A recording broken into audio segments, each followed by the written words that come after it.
Salutations, people! Welcome to Page 3 Killers, Murders That Went Unnoticed, a podcast where we dive into the murder cases that went unnoticed by our nation's newspapers. Hi, Shay. Hi, John. Hello, everyone. Hi, guys. Welcome back. Welcome to Page 3 Killers, Murders That Went Unnoticed, Season 2, Episode 23.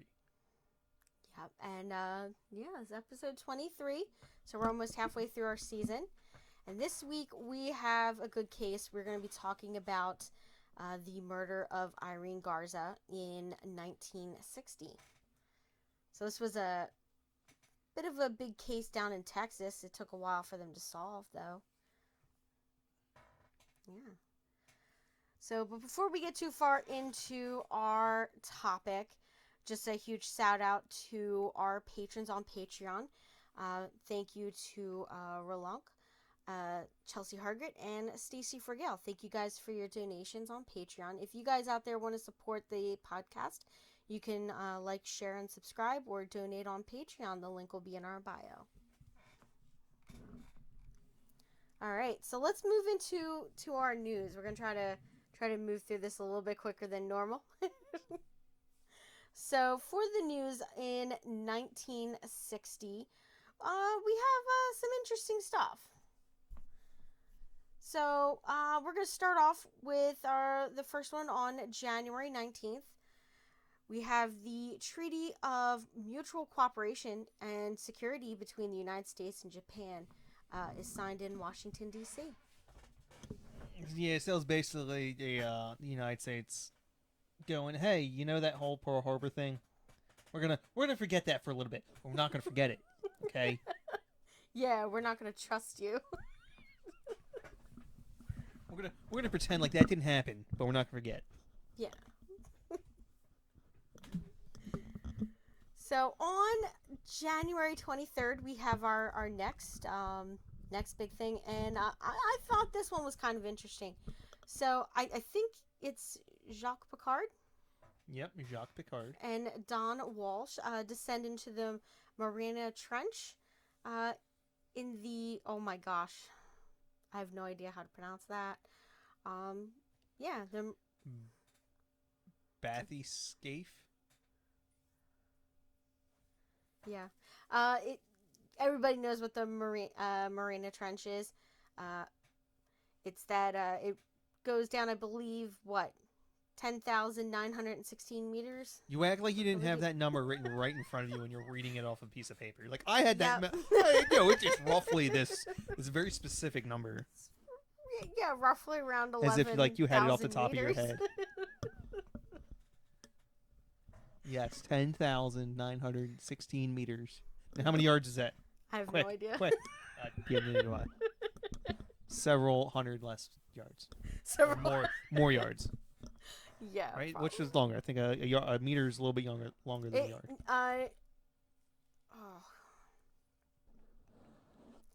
No, I think it's just under a yard. Or it's either just over or just under a yard. Like it's a really weird measurement for me. Because I think it should be just under a yard. Because I remember trying to order fabric for something and it came in meters. Yeah, so a yard is slightly smaller. Okay, yeah. All right. So on January 25th, we have our next news topic, which was in Washington, D.C., the National Association of Broadcasters reacts to the Payola scandal by threatening fines for any disc jockey accepting money for playing particular records. So basically what this was that people were paying disc jockeys at radio stations to play their musicians' songs more on the radio. Makes perfect sense. You know? Yeah, to sort of like boost them getting heard so that they could sell more records, kind of thing. So yeah, that's uh that's I what don't. happened. Was this a? Like, I don't understand why people wouldn't assume that this was happening. Well, what it was that you were supposed to like record that you were doing this, and it had to be public record or something like that. And the problem was that they were sort of taking it under the table instead of, reporting it to the correct people, kind I of thing. guess. Yeah. All right. Now, February 1st, we have the Greensboro sit-ins. And everybody knows what those were. I believe we mentioned it once or twice before. That's the sit-in at the Woolsworth lunch counter to stop segregation, kind of thing. Yeah. Yeah, it was a protest. Yeah, it was a protest. And later this year, I believe these same protesters were finally able to all eat at the same lunch counter together. That's really cool, actually. Yeah. It certainly wasn't at a Woolworths because them don't exist anymore. No, they don't. Who were they bought out by? Strawbridges? Which Yeah. I don't think exists anymore either. Yeah, that's right. Because you remember the Macy's I was about to say, I at think the they. Neshaminy Mall? I That think- used to be a Strawbridges. Yes, they were bought out by Macy's. Is my guess. Yeah. All right. So our next news topic comes in on April 17th, and that is Russwood Park baseball stadium in Memphis, Tennessee, burns to the ground shortly after a Chicago White Sox game versus the Cleveland Indians. The baseball park was a relic constructed primarily of wood, except for steel supports for the roof. That night after the game, a undetermined origin of the fires had an undetermined origin, and it basically destroyed the whole ballpark. And the blaze ended up threatening the Baptist hospital across the street from it, and patients had to be evacuated. Little known fact, that Baptist hospital is where the king himself was pronounced dead. I did not know that. Yeah, really interesting. And for all you guys out there, it's Elvis Presley. My question is, why were the Chicago White Sox and Cleveland Indians, playing in Memphis, Tennessee? I have no idea. No idea. That is not Chicago or Cleveland. Or is it even particularly close to those cities? I guess it's kind of like in between. Kind of. Yeah. I guess maybe it was like a special game. I don't know. Would have been. Oh, you know what? No, it may have been preseason, April. Yeah. Oh yeah, probably. Yeah, it may have been before the season even started. Yeah, that makes sense. Game. Yeah.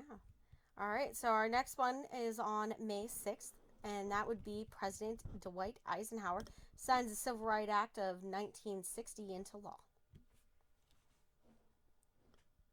And then July 4th, following the mission of Hawaii as the 50th U.S. state the previous year, the 50-star flag of the United States debuts in Philadelphia, Pennsylvania. Oh, yeah, that's right. That's how long ago 1960 was. That Yeah. 2 states recently became admitted. Yeah, that was Hawaii and Alaska, right? Alaska, yep. Yeah. There we go. Now for our CD side, it's kind of small. Now, I know we talked about this before. Yes, we have.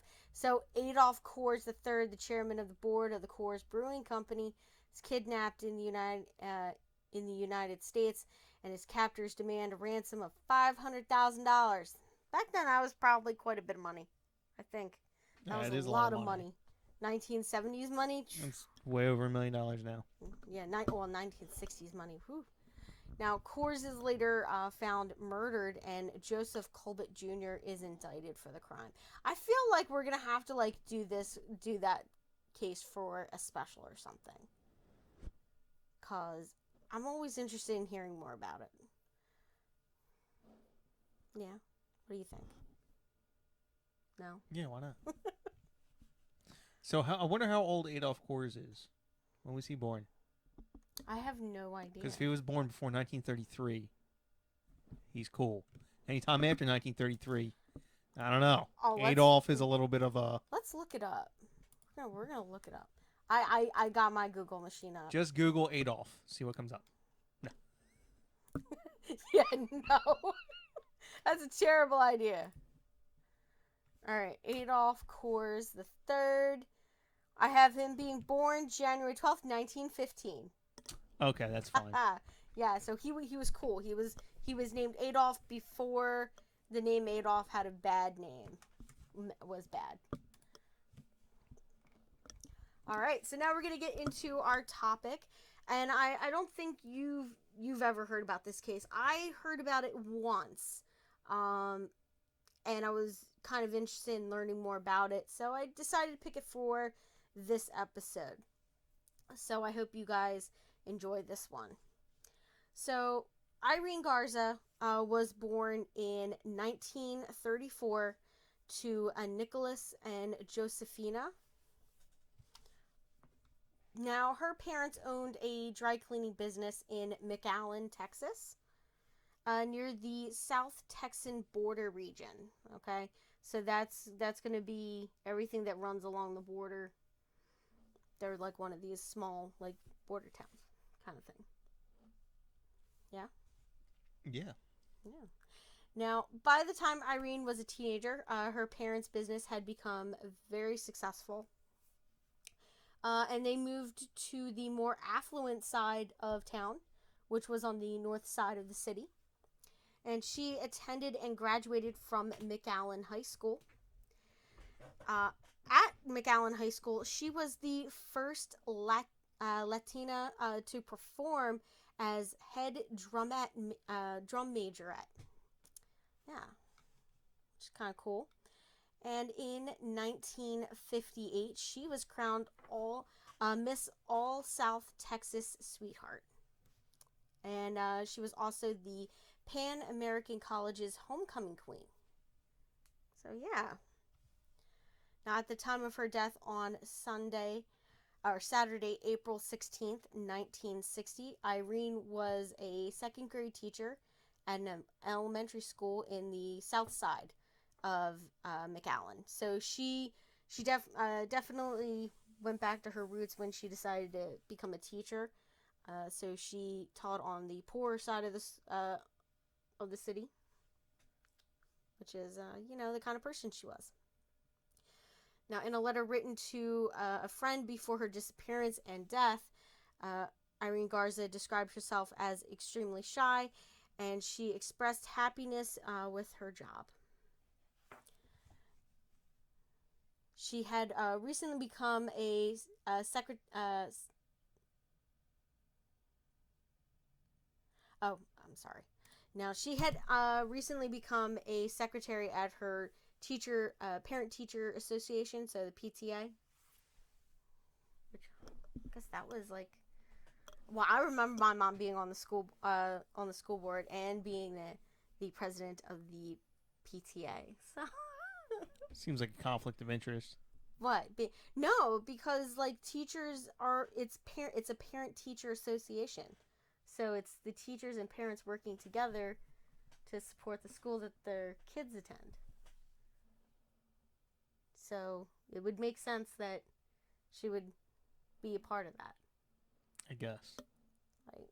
So that's the whole point of the parent-teacher association, is to get parents and teachers working together for a common good. You've never been to a PTA meeting, have you? Not recently. I'm sure they were not like that when my mom was on it. So now, Irene was a member of the Legion of Mary and took her Catholic faith very seriously. In a letter, she indicated that she was finding comfort in attending daily mass and communion. That's dedication, daily mass and communion. That's a lot. Yeah. I mean, this is 1960. So, I mean, you didn't really have much options for things to do, I guess, if you were a religious person. certainly weren't going out clubbing or going to the bar. So, got church.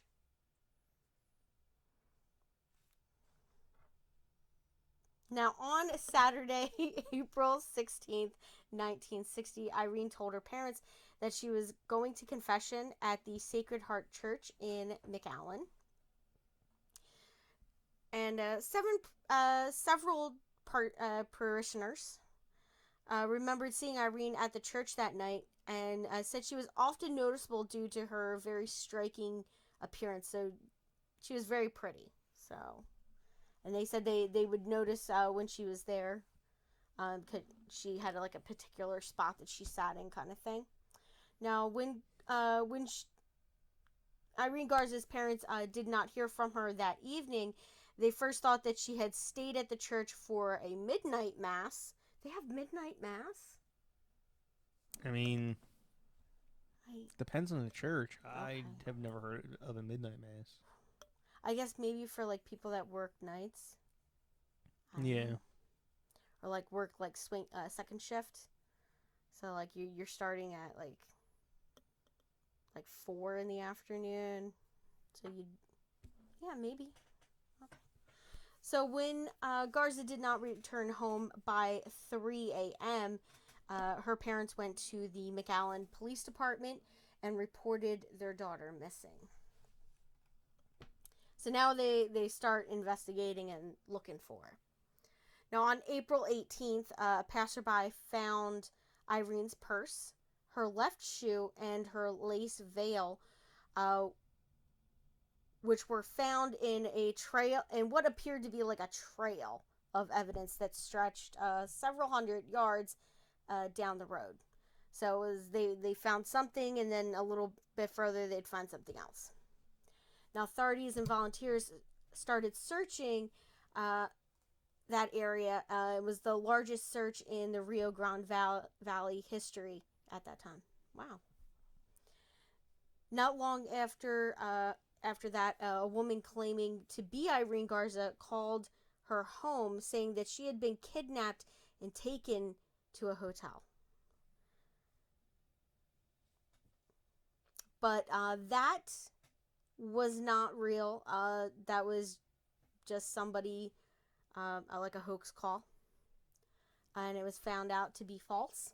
Now, another person told an Edinburgh waitress that he had killed Irene, but it was found to be a joke made after the man had been drinking heavily. Haha, how funny. I killed a lady. Yeah, like, that's kind of like a shitty thing to do. Is, like, these people are really worried about their daughter and everything. And you're just going to have a bunch of hoaxsters, like, making calls and doing stuff like this. It's got to be, like, really hard for the family to deal with that, on top of, like, dealing with their worry and grief over this whole situation. Now, on April 21st, Irene, unfortunately, was not found alive. She was found in a canal several miles away from the location of her belongings, where those were found. Now, from the post-mortem examination, medical examiners could tell that Garza had died of suffocation. Now, they also found that she had been raped and beaten.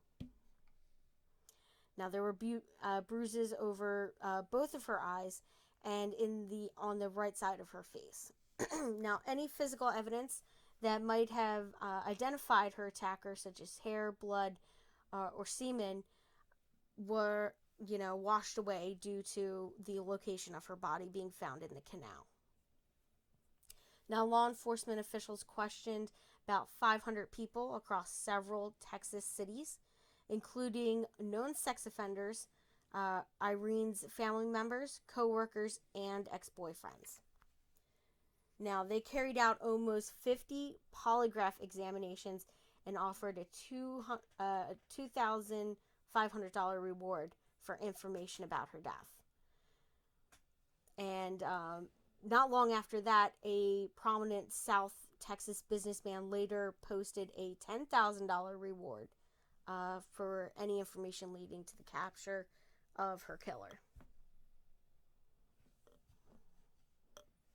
Dollar bills, y'all. Yeah. So right now, they're hitting all the usual suspects, but this case is going to take a very swift turn, as you're about to see, okay? Because we're about to talk about the prime suspects in this case, all right? And I mean, I guess, yeah. So we are now going to be talking about a priest named Father John Bernard Fiat. Right? I guess I was thinking in my head how you pronounce that. Yeah. Like feet, Fayette. I'm gonna go with Fayette. Because that's just how Fayette. Fate, yeah. So the priest who heard, and he was the priest that heard Irene's last confession, and that would be 27-year-old Father John Fiat. He came under suspicion very quickly after her disappearance, okay? As you guys are going to hear, there are just a lot of conflicting things with his story. And it leads me to believe that he's very much the best suspect in this case. Now, Father John Fiat had been at the McAllen Church since completing seminary training in San Antonio. Now, church members reported that Father John Fiat's confession line moved slowly on the night of Irene's disappearance, and that he was away from the sanctuary several times throughout the night. Now, when the canal was drained several days after the discovery of Irene's body, Fiat's photo... Fights. Okay, so it's fights. All right, so Fight's photo slide view was found. I have no idea what that is. A photos slide reviewer. Like, oh wait, is that like the like a little like magnifying glass thing? Yeah, I'm pretty sure like the slide viewers were yeah, you could look at negatives to look at negatives. Yeah, like you would like sit it down on there and yeah, okay. Yeah, so several people had said that he had taken Irene to the church rectory to hear her confession, which that seems a little strange to me. Like, I don't think that would be normal protocol. You would just usually just do it in the confessional. Yeah, why would he have to take the special consideration and take her into the church rectory? Yeah, I mean, maybe they weren't planning on having anyone in the confessionals, and she just came up to him and talked to him. No, it was, he was already doing confessions. It was his night to do the confessional, and he was there for a while, and then disappeared for several times apparently throughout the evening. Now, fellow priests had noticed scratch marks on Fight's, right? That's the way Google told me to pronounce it. Fight's hands after midnight mass. Oh, yeah, I wonder how he got those. They also said that it was irregular for Fight to have taken Irene to the church rectory to hear her confession. Okay, yeah. Well, fair enough. I was wrong. Fair enough. I was right. Now, McAllen police initially said that Fight's passed polygraph tests, but the tests were later said to be inconclusive. Now, I don't trust polygraphs because it's not an indication of guilt. It's basically telling you if you're nervous or not. And that's what they're perceiving as guilt. So if you're a bad test taker and you get anxiety from taking tests, you're not going to do well on a polygraph. That's just known fact. So the polygraphs are absolutely useless, which is why you can't use them in court. Right, babe? Precisely. I think there's. It's better than 50-50, but it's not much. Yeah, I don't think it's a very good indicator of whether you're telling the truth or not, personally. Now, Fight initially denied hearing Irene's confession in the rectory, but later admitted to it. Okay, so he did backtrack on that and did admit it later. Now, he accounted for his absence from the sanctuary by claiming that he had broken his glasses that night. All right. Now, he said that he had often played with his glasses due to like being nervous when he listened to confessions, and that he accidentally broke them. So Fight said he had driven back to the church's pastoral house to get another pair of glasses that he had. But when he arrived, he had no key. So he said he then had to climb a brick wall and get into the house via a second floor window, which is how he said that he has sustained the scratches on his hands. So, I don't know. This guy, he just screams suspicious. Alright?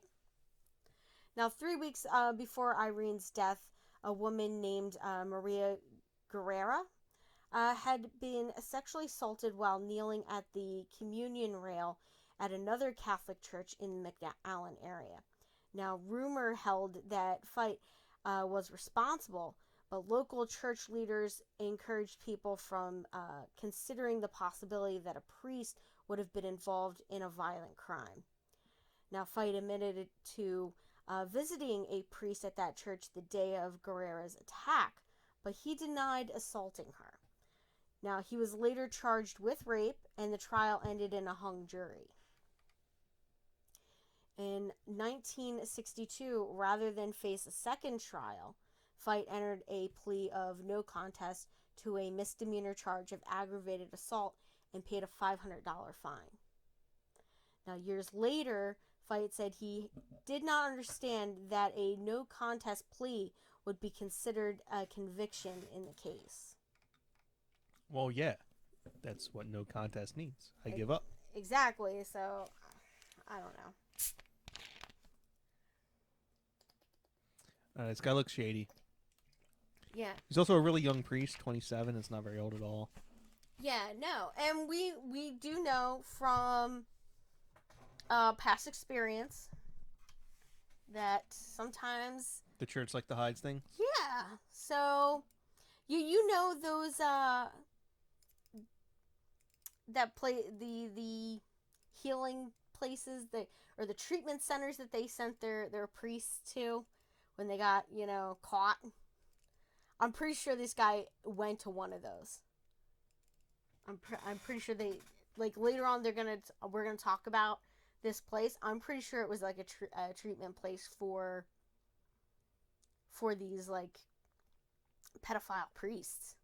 So I'm pretty sure. Now, after the legal proceedings in the Guerrera case, Fight was sent to an Assumption Abbey, a Trappist monastery in Missouri. Okay, and that was an abbey at Assumption. An abbot at the Assumption Abbey told Monk Dale Tykney that Fight had killed someone, and asked Tykney to counsel Fight for a few months to determine whether Fight had the disposition to become a monk. I don't know. I don't think so. So, Tyke said that Fight had confessed to hurting a young lady and murdering another one, but he said it was not his job to judge Fight at the time. So Fight's confession went unreported to the authorities for many years. I'm pretty sure they have to. Don't they have to report a murder? I'm not Catholic, so I wouldn't know. There's certain things that they still have to report, and one Yeah. is a crime that's about to be committed, right? Like they have to report, or if there's a child involved.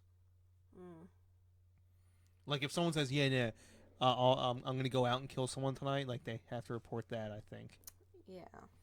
And then if a child's involved, pretty much at any time. Yeah. Well,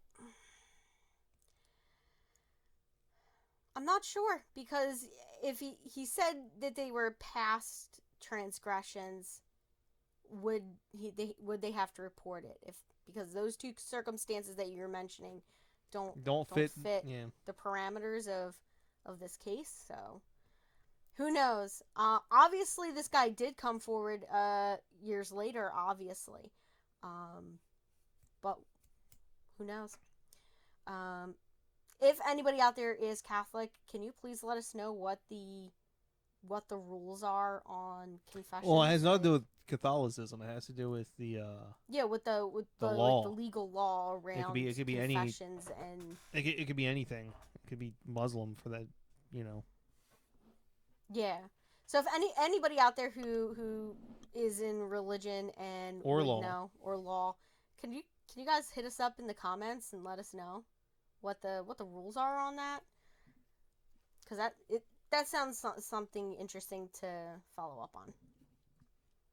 Yeah, there's not a lot you have to report, but I know there's a couple of them you have to. Yeah. Now, Fight apparently did not feel comfortable with the uh, monastic lifestyle at the Assumption Abbey. Yeah, you couldn't be all pinching all the girls' booties. Yeah, because there's only men there. You know. Now he was sent to, oh my gosh, Jimenez Yemez? Springs, New Mexico, to a treatment retreat for troubled priests run by the servants of, oh my gosh, all these I believe that's Paraclete. Paraclete. Okay, I'm guessing that's another order within the Catholic. Yeah, they branch. all kinds of like little sub things. Yeah. Now, after that, he joined the order as a staff member and worked his way into a supervisory role at the center. Now, Father James Porter came to the center after he was known to have begun molesting children in the 1960s, and Fight cleared him for placement in another parish. So yeah, he was at one of the treatment centers. Damn. Yeah. Porter was later defrocked and imprisoned for abusing as many as 100 children. Oh my god. That is shit. You know what? I really can't stand like that. I can't. I. Yeah, we're gonna move on because I don't want to talk about that. Now, Fight left the priesthood in the 1970s. He married and moved to the Phoenix area and had 3 children. Now, he worked at the Society of St. Vincent de Paul as a food charity volunteer for 17 years. Now, in 2002, Tykney decided he could no longer keep the secret of Fight's confession, thinking that the murder had taken place in San Antonio because Fight had trained there. Tykney had called the authorities there, but I believe they weren't able to help him. So the investigation into Irene's death was reopened that year, though. Now, Texas Rangers investigated Rudy Germilio.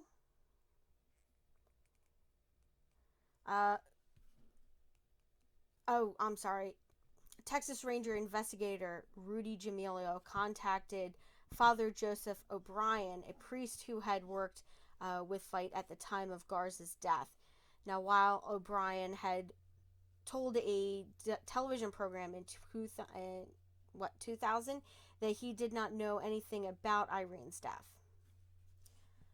Now, he did admit to investigator Rudy Jamilio that Fight had confessed shortly after the murder. Now, later in 2002, the polygraph examiner who had tested Fight in 1960 said that he questioned the report's results. Now, the initial report said that Fight passed the polygraph, but the report was later edited to say that the results were inconclusive. So yeah, I don't know. I That just seems too hinky to me, though. Like they're just trying to create something to support their conclusion. So the examiner felt all along that Fight had failed the test. Now, Renee Guerrera, the district attorney of Hidalgo County. Hidalgo. Yeah, woo! I got that one. From the 1980s, later, or until 2014, chose not to bring the Garza case before the grand jury until 2004. I wonder why. I guess, Well, we do know how powerful the Catholic Church can be in some communities, so... I imagine it'd be especially so down in southern borderland Texas. Yeah. Well, I mean... Yeah. Well, Mexico's like one of the most Catholic countries in the world. Right. That's right. Okay. Yeah, I didn't think about that because when I think Southern, I think Baptist. I think Southern Baptist, evangelical. You're not thinking Southern enough. Yeah, and I'm just like, that. The area that it sits in is heavily influenced by the Spanish culture in Mexico. So, yeah, I totally forgot that would be like a huge Catholic area. That would be like Boston level Catholic. Yeah. So, okay, yeah, I'm starting to think maybe the Catholic Church had a little something Oh, in you there. think they had a little something to do with this one? Yeah, I'm thinking maybe they, higher up the bishop or whatever. It was this. I Cardinal. think it was John Paul I. John Paul II by the time he gets indicted. Yeah. 04, that would have been the Nazi guy. Ah. I mean, I'm kind of being a little tongue in cheek with that one. He was a Hitler Youth. Oh, wow. Yeah, that was Benedict. I didn't know about that. Jeez. Oh yeah, like straight up legit, like Hitler Youth. Wow. That's crazy. And he somehow made it to... He became Pope. He became a... That's crazy. Pope Come Benedict. on. I cannot for the life of me Come remember his actual name. Yeah. So, Tyke O'Brien and Fight did not receive subpoenas in the case, and the grand jury declined to indict Fight. So, O'Brien then died in 2005. Now, Guerrero was reluctant to revisit the case, saying that the earlier police investigation had been shoddy. So, yeah, basically crap. That O'Brien was suffering from dementia when he was questioned, and that there was no physical evidence basically supporting that Fight was the person they were looking for. Okay, I'm not going to let you mispronounce this name as badly. Okay. What? Jaramillo. Jaramillo. Okay. That's how you would pronounce that name. Why didn't you say it earlier? I wanted to see how many times you would mispronounce and how badly you would do it. That's like Jerk. So what you just did is the equivalent of calling a jalapeno a jalapeno. I hate you. It's like the same Can you mistakes. pronounce that one more time for me? Jaramillo. Like like the same J for jalapeno is the J. Okay. And they're both soft A's. I'm just gonna call him J Boy, okay? Juara, and then double L is pronounced like Ly. And their I's are pronounced like hard E's. We're gonna move on now. Do you want to read this? How about you He read said this? that Jaramillo had inappropriately fed to Kenny the location of the murder after the monk mistakenly said it occurred in San Antonio. Yes. All right. So Guerrero argued Garza's family, uh, well, Guerrero angered Garza's family by asking, why would anyone be haunted by her death? She died, her killer got away. That is That's a messed up. bitch move. That, oh my god. I would have been mad too if somebody had said that. That guy, this person is a freaking jerk. I think homegirl was a little Catholic herself. Mm. Yeah. Got to protect the institution. Yeah. See, I told you, the Catholics got their fingers in this all the way. All right, so in 2014, we're going to see some renewed interest in this case. And that all starts because there's a campaign running for a new district attorney. So in 2014, a district court judge, Ricardo Rodriguez, campaigned to unseat Guerrera as district attorney, and that the Garza case rose as a major campaign issue. So Rodriguez said that he wanted justice for the Garza family and promised to take a new look at Garza's case if he was elected. And what do you know? He won the election, and in the days after the vote was announced, Guerrero sought to appoint Rodriguez as a special prosecutor in the Garza case. Now, Rodriguez declined, saying that he preferred to take a new look at the evidence once he took control of the district attorney's office in January of 2015. So, in April, he announced that the Garza case was reopened, and without mentioning any suspects or elaborating on new evidence, he said that several employees in his office were working on the case. So, by February of 2016, Fite was arrested in Scottsdale, Arizona. Now, he was 83 at the time of his arrest. I thought he died in 2005. No. Who died in 05? That was I believe the guy that took his confession. Oh, Brian died in 05. Yeah. Gotcha. Yeah. So, oh my gosh, you moved my thing. There we go. Yeah. So, he was 83 when he was arrested, and he was using a walker when he appeared in court. Now, Fite was extradited to Texas in March of 2016 and incarcerated at the Hidalgo County Sheriff's Adult Detention Facility. He entered a plea of not guilty, and the prosecution requested a bail bond of $750,000.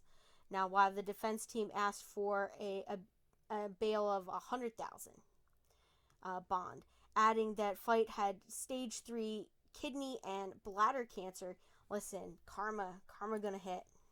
That's all I'm gonna say. Karma. Now, Judge Lewis Singletary, that's what it looks like, set a $1 million bond. Woo. She was just like, nah, you're both wrong. Yeah. She was just like, nope. Yeah, she knew something was up. Yeah. So status hearings in the case were held in June and November of 2016, and the discovery process was ongoing as of November. Now, in February of 2017, a judge set a late April 17th trial date, and Fite remained under medical supervision at the Hidalgo County Jail.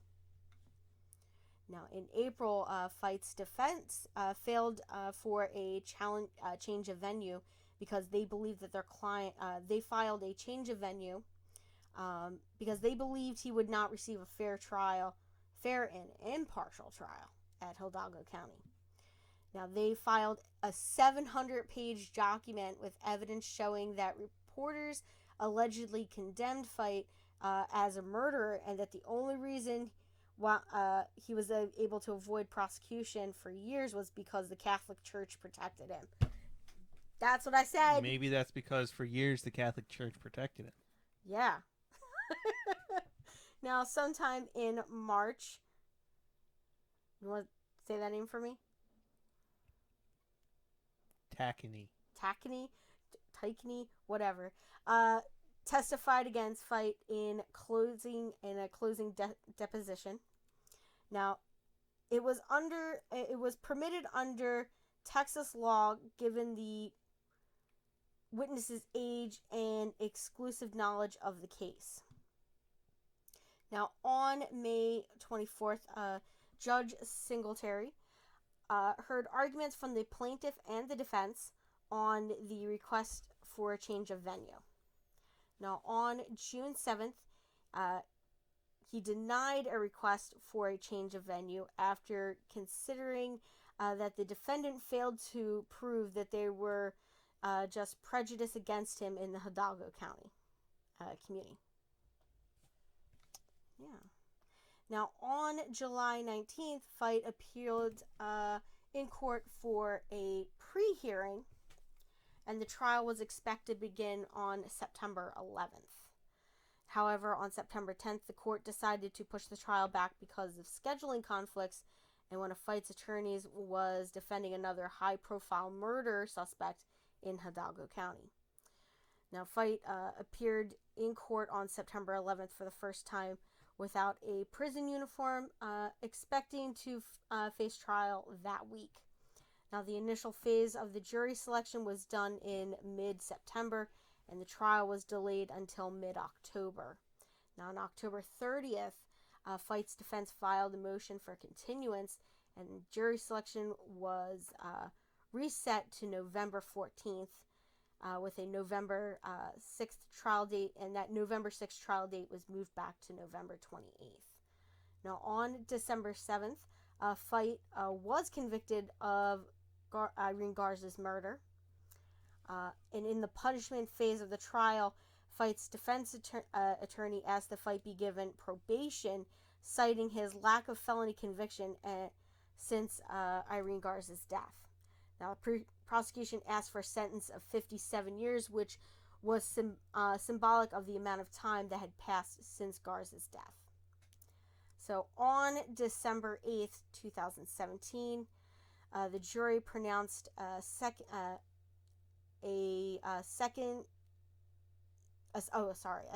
of life in prison. Yeah. So, Fite was incarcerated at the W.J. Estelle unit, 10 miles north of the Central Huntsville, Texas, where he died of natural causes just in 2020 on February 12th. Yeah. 57 years is a long time. Yeah. To get away with something. It is. Imagine you're the dude's family and being like, oh yeah, by the way, your dad just killed some lady when he was a priest. Yeah, and then you're like, wait, my dad was a priest? It's like, I don't know. Yeah, I think this case, I think it could have been solved a lot sooner. I mean, it's obvious the case of church corruption, I think. Yeah, I say obvious, but I feel like it was. Obviously, that there was, the newspapers were able to find some evidence of that. I definitely think we know that they've well, the fact they cut went down a him lot to of the people. treatment center, Yeah. And he ran the treatment center. He was well, in he the became a supervisory. supervisor. Yeah. So he was like, in the supervisor at the one treatment center. And he let the one guy go back. I know, and 100 kids, dude, man, this guy gets a whole lot of karma. I hope. If there's a hell, this guy's got to be rotten in it. I hope. I mean, so even in his 57 years of quote-unquote not doing bad things, he still did bad things. Yeah, exactly. So, he wasn't a saint. That wasn't meant to be a joke. Okay. We know him. He hasn't been canonized yet. I know. You never will. His family is still holding out hope. No.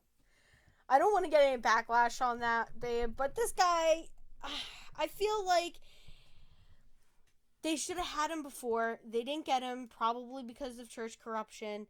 But, like, even with the circumstantial evidence, I mean, yeah, sure. Every once in a while, we lock ourselves out of the house and we gotta climb through a window. But how does that account for, like, scratches on your hands? Like, I don't know. His confession, or like his interviews, they just didn't jive. Okay, he was suspicious from the beginning, and they could have had him. They could have had him 57 years before, he actually got caught. Well, at least he served something. Yeah, It was a few years, and at least the family got to know that he got locked up. And they know who did it. Yeah. But man, Catholic Church, come on, you gotta do better. Just gotta do better. All right, so that's it for our case. What'd you think, babe?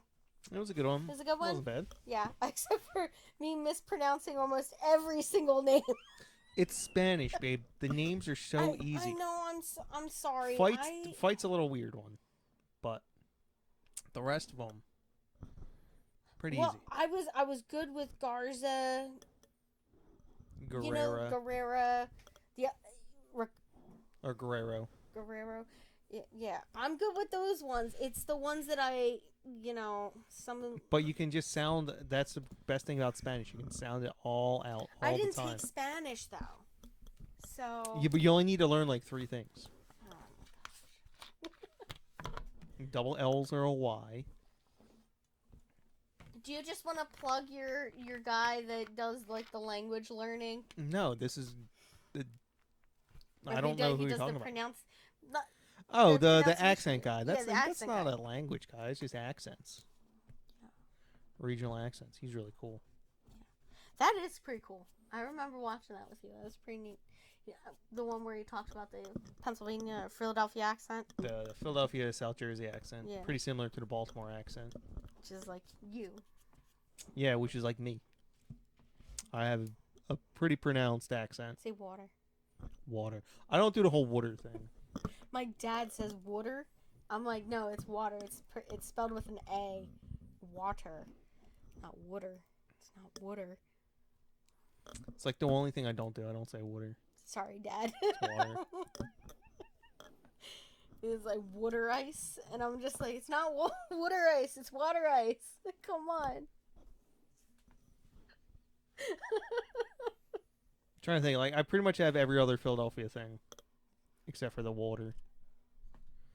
Yeah. And then, there's a couple other things. Yeah. So, for our case next week, I just want to give you guys, like, a little heads up. Like, we were going to be talking about, we were going to do a case out of England. I totally switched the case today. When I was reading over this script, and I did a little research on something, and I found another case. Just get this. The bouncing ball murderer. Like,